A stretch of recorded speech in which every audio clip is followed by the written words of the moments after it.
un grand empire, ça ne s'effondre jamais en un seul jour. Non, ça chute, c'est souvent le résultat d'un long processus.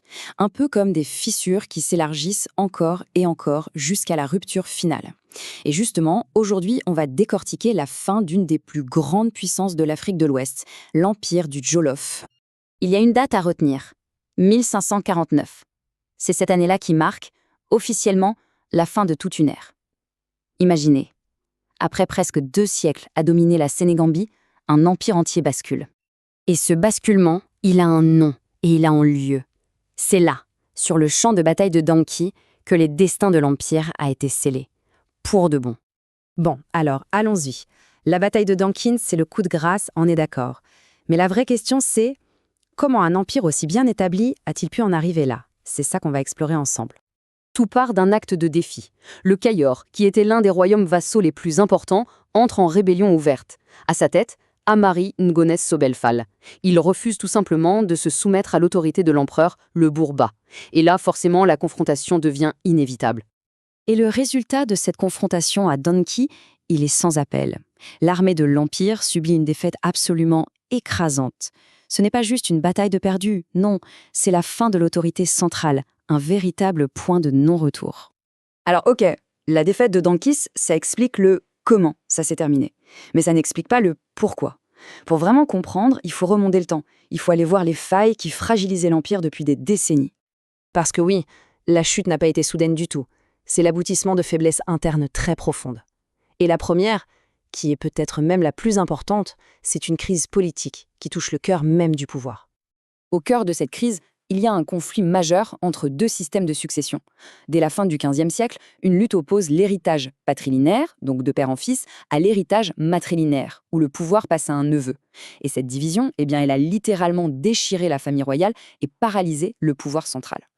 Les conséquences de tout ça sont désastreuses.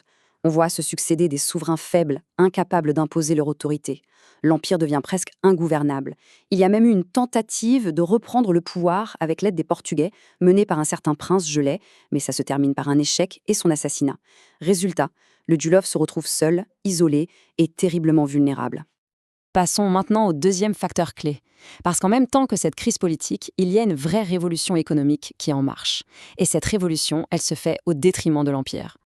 Le point crucial à comprendre ici, c'est la géographie du pouvoir. Le cœur de l'empire du Jolof, sa capitale, son centre politique, tout ça se trouve à l'intérieur des terres, bien loin de l'océan. Sauf que, à partir des années 1440, avec l'arrivée des Européens, le centre de gravité économique se déplace complètement. Le commerce, la richesse, la puissance, tout se concentre désormais sur la côte atlantique. Et ce graphique, il illustre parfaitement. D'un côté, les royaumes côtiers, comme le Cayor ou le Wallo, s'enrichissent à une vitesse folle grâce au commerce avec les Européens. Et cette nouvelle richesse, ça leur permet de faire quoi? De renforcer leurs armées et de contester le pouvoir d'un empire intérieur qui, lui, est de plus en plus marginalisé. Alors, récapitulons. On a une crise politique, un basculement économique, et pour compléter ce tableau bien sombre, une désintégration territoriale. L'empire commence littéralement à se démembrer morceau par morceau.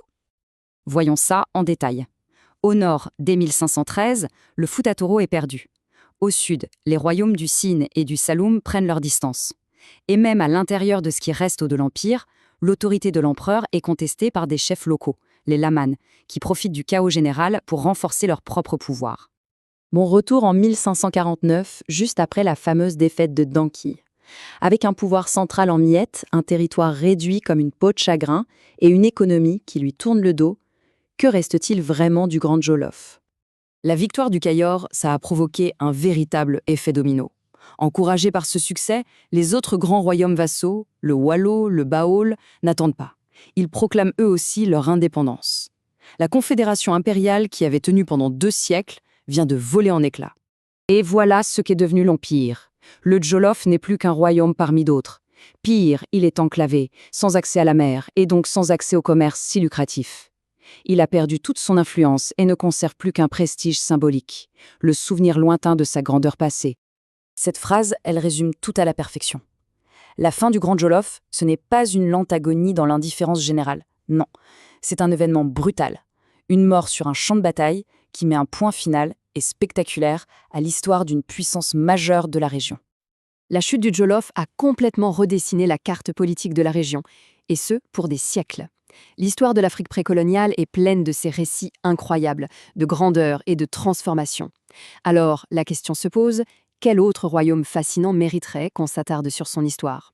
On attend les suggestions, qui sait, ce sera peut-être le sujet de notre prochaine exploration.